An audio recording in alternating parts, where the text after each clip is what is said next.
What's up guys, and welcome to today's video. This has honestly been such a highly requested video and I'm very excited to provide this content for you. I have been rollerblading I started rollerblading in like 7th grade, so it's definitely been like a good 10 years since I've started rollerblading. I guess I took like a good chunk off because when I got my car, I no longer needed to be a little hood rat riding around on my rollerblades like everywhere I needed to go, so I probably took like a good 2-3 year chunk off of rollerblading, but I started rollerblading like 10 years ago, and my first pair of rollerblades were those aggressive skates that you like actually take to the skate park with the really tiny wheels, and you can like do like 180s and jump over, you know, stairs and grind and all that good stuff. And I really enjoyed like trick skating. I thought it was really fun. I wasn't like super good at it, but I was able to hop up on like some stairs and some platforms, and I think I was able to grind like a few times, and I had a really good time. However, those rollerblades aren't meant for like speed. They're more for like that trick type of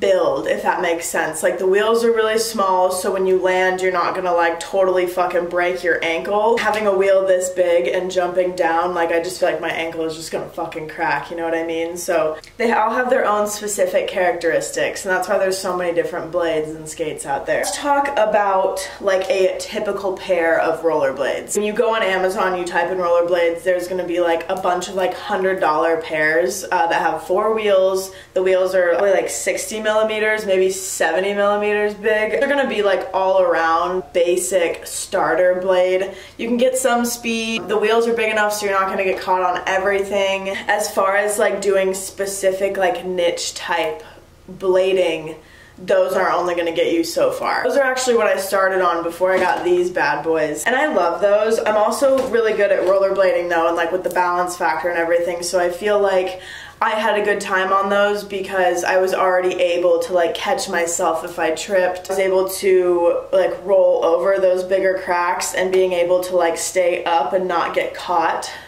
So I feel like that definitely makes a difference with the wheel size and the actual blade that you have. So my beautiful, beautiful boots are the Rollerblade Macroblade 100 3WD, and the 100 actually stands for the wheel size. These are 100 millimeter wheels. You're gonna pop over on rollerblade.com. That is the brand, like the company that I ordered these from. They have 3 different type of categories for blades. They have speed, fitness, and urban. These are actually considered a fitness blade. So when you click on it, you can actually see what benefits each rollerblade has, and almost like you get to choose what you want to do on your rollerblades and then pick the perfect boot to match whatever it is that you want to do. And I really wanted something that I could be comfortable in and could go fast and wear for long periods of time, and just something that's going to be durable and make my foot feel comfortable. I will say, ordering rollerblades like this, I would consider these like professional rollerblades, not just something you can go to like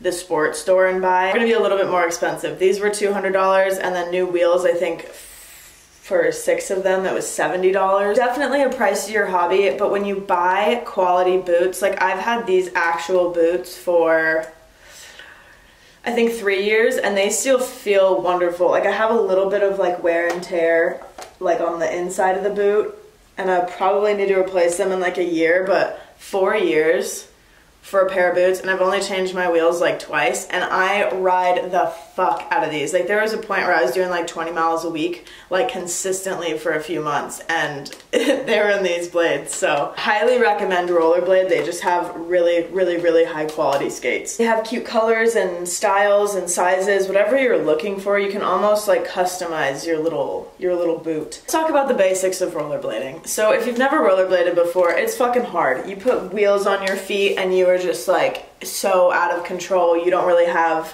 the balance, you don't really have the agility. If you get caught on one rock or one crack, you're like, life's over. And I know that's how it feels, I know. But I'm gonna give you 3 pieces of advice, and hopefully this will at least change how you think about rollerblading. So first of all, the faster you go, the more control you're gonna have. I see a lot of people start with rollerblading and they're going like 1 mile an hour, and I feel like it's so easy to catch your wheel on something when you're going slower, because it's just like an automatic stop. Like there have been so many times where I've ran over cracks that I probably should have fucking eaten it, but I was going fast enough where I just kind of like beep boop. I have taken way too many falls on rollerblades. I'm better at catching myself falling than I am at like avoiding the things that are gonna make me fall, if that makes sense. Like my reflexes to be able to catch myself from falling is incredible, to be honest. I think that's what really makes me so confident on my boots. As long as I'm not going straight downhill into like oncoming traffic, I can pretty much do anything on my boots. Stopping. Now, my rollerblades have a back brake, and I think not having a back brake is silly. I think it's very silly, and it's really bad for your wheels, and I just think not having a back brake, especially if you are a novice slash beginner, get yourself a back brake. Like, it's so much easier to brake, it makes so much more sense than like a T-stop or fucking trying to pizza it. Just get a back brake, get a pair of boots that have a back brake. You are going to save yourself so much frustration. I mean, I guess not having a back brake, you're gonna also learn those like technical stopping movements, which is gonna be beneficial in the long run. But if you're trying to go the path of least resistance and trying to learn quickly without being as frustrated, I would get a back brake, no doubt about it. And thirdly, with everything, literally anything that you're practicing, anything that you're trying, anything that's gonna be new, give yourself a little bit of time. You're gonna have a really good day where you go out and you feel so good on your blades, your balance is down, and then you're gonna go out literally the next day and you're gonna be falling all over the place, you're gonna be catching cracks and rocks left and right, your legs are gonna hurt, you're just not gonna be feeling good. And that's how it is. Sometimes you have these wonderful days where you're PRing left and right, and some days you literally feel like you've never been to the gym before. And that's how it is on your rollerblades. You're gonna feel really good one day and then really shitty the next, and that's really gonna happen until you feel like you've almost like mastered rollerblading. Like, I feel like I can put any blade or skate on my feet and I'll be fine because I've been doing it for so long. So I really think it just depends on patience, your skill level, and like almost what you're willing to sit there and learn.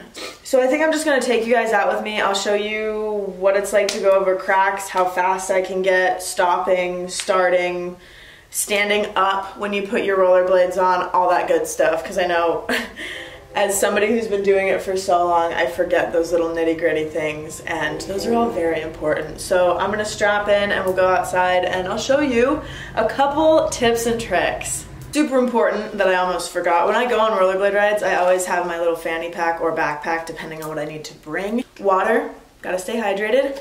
And I also always have an Allen wrench that fits into my boots. If you've never been like a skater, Allen wrenches are how you take your bearings off. And sometimes they get a little bit loose, so it's nice to have an Allen. Oh, like this one's extremely loose, holy shit. Look, this one was literally about to pop out on me. And I didn't even notice. This probably happened the last time I rollerbladed. See? That, I'm literally about to lose my bearing there. So I hold my finger with the back, take my Allen wrench, and tighten it up so it's all nice and in there. Not too tight, but just where it's snug. Perfect. Just in case I have an emergency like that I didn't notice before I left. And of course, if I'm actually skating and one of my wheels falls off, I'll be able to put it back on. All right, now let's hop outside. I'm not gonna bring anything I need because I'm just gonna be like 5 minutes from my house. So we're gonna go naked today. Let's go. All right, I'm putting my rollerblades on in my apartment so I can show you how I would like get out of my apartment without completely eating it. Thought this would be a good first lesson. You have 3 pull cords here. This is the first one that I always use, this little blue one that are technically my laces. So you pull them tight, and then it's got a little safety harness. You just pull that down so that you can't really see fucking anything. It's gonna secure your laces, and then I always pull that a little bit just so when I fasten it, it's not like flopping around. And then pull that real tight over your foot strap. and then your ankle strap.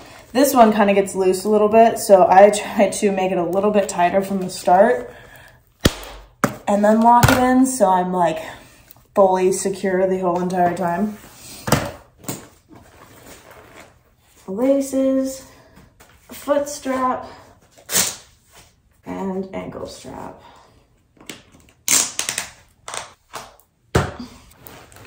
All right, no rollerblading in the apartment.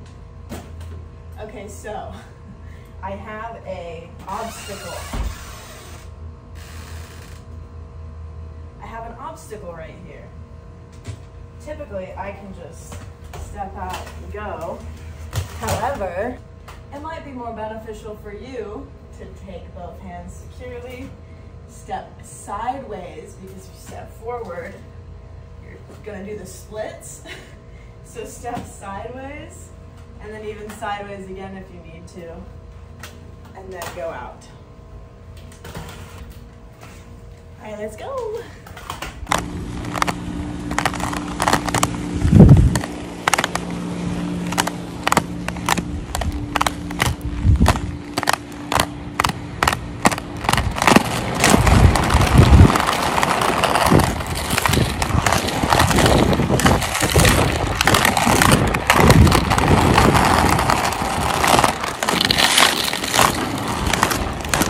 Got a little speed bump.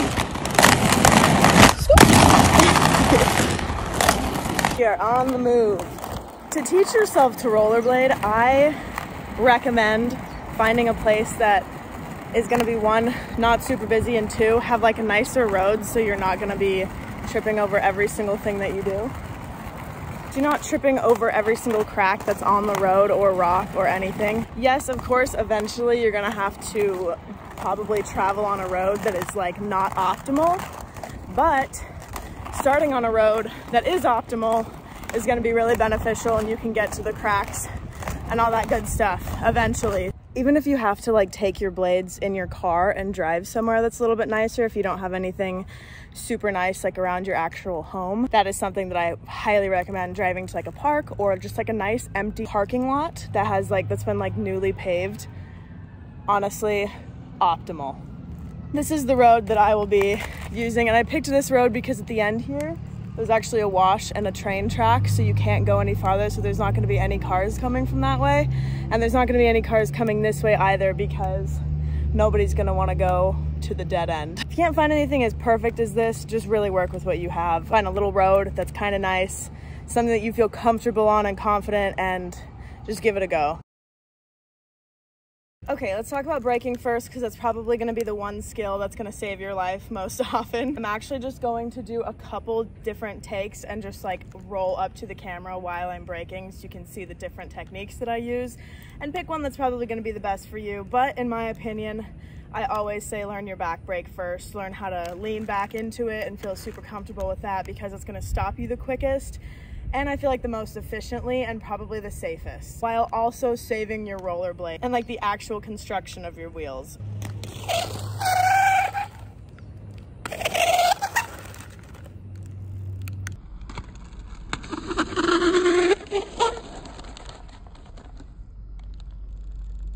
So all you're really doing there is putting a lot of the weight on your left foot and then your right heel. You just want to make sure you're balanced enough to be able to stop that quickly. Start slow and then go a little bit faster and work your way up, and start teaching yourself how to stop going faster, because once again, that's going to be ultimately saving you if there is a situation that you need to stop pretty quickly in. Work your way up to a higher speed and just keep practicing braking like that, because you might as well practice braking when you don't need to rather than practice braking when you really need to, and then you're not very good at it. I'm going to show you a T-stop brake. But even if you do have a back brake and you like this style more, you can obviously do this all the time. It's just going to be a little bit more detrimental to your wheels. You're essentially going to be doing is braking like this, one boot forward and one boot sideways, so you're actually dragging your wheels, and that friction is going to stop you no matter what. So it's essentially making your own back brake with your boot.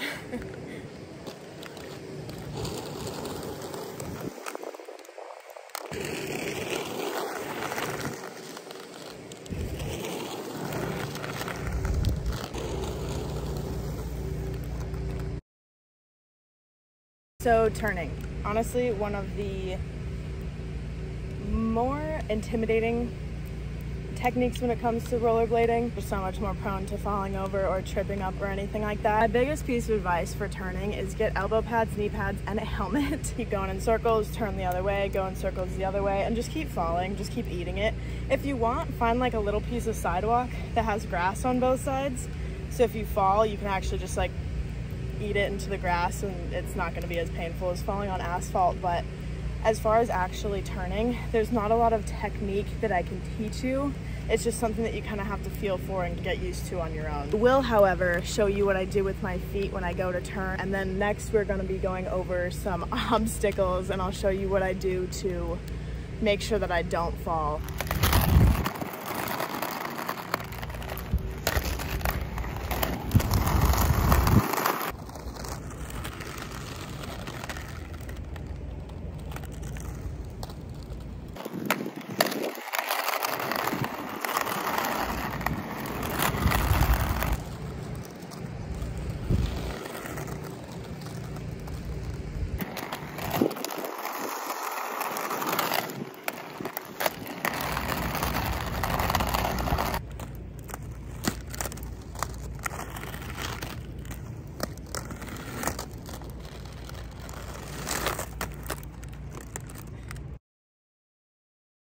Okay, let's talk obstacles. Whether you need to actually step up on like a curb or you're just going over like a crosswalk, little like bumpy median thing, or if you just have like a really big crack you gotta go over, I'm gonna show you like 3 different things that I have learned that have really helped me with those 3 different obstacles. So let's start with a curb. So if you are on the street or in like a bike lane and you need to step up onto a curb, what's going to really help you is being able to at least stay rollerblading on one foot for like 3 seconds. So I would actually practice that, like standing on one foot on a rollerblade and like moving. Elbow pads, knee pads, and a helmet.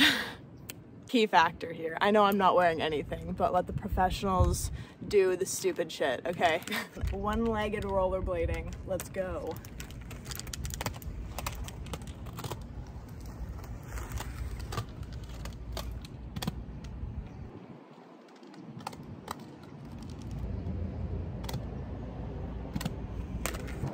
So then when you go to step onto a curb, you already have a little bit more confidence being on one leg.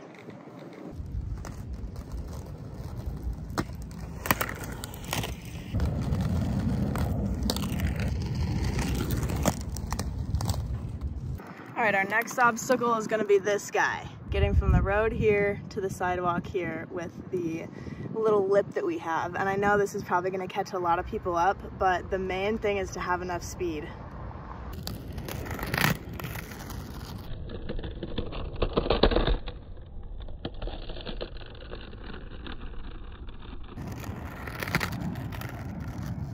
So the one thing that I do that kind of helps me get over lips like that is I'll actually raise my toes up a little bit, almost like a mini bunny hop with just the front of my blade. You can kind of see it in the video. I'll try to slow it down for you, but that's definitely one of the main things. Like any crack or rock or stick or bump or whatever that I go over, getting your toe up so you don't like catch and face plant is gonna be so beneficial. So almost try to think of like a bunny hop every time you go over a crack.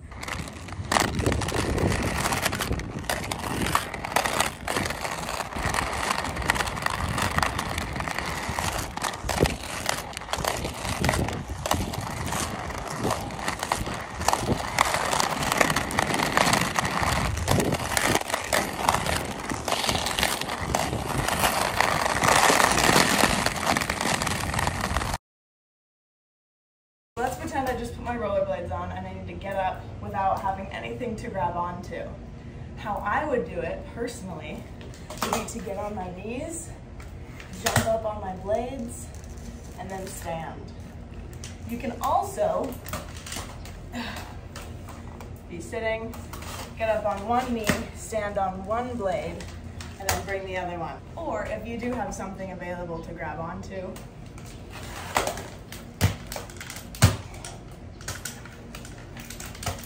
viola. Just a little sweaty, No big deal. I don't really feel like I should be sitting on my couch, but hey. My AC just turned on and that is the signal that I can't talk anymore. If you have any questions or anything else that you guys would like to learn that you'd like for me to cover, let me know and I absolutely will. Thank you so much for watching and I will see you in the next one.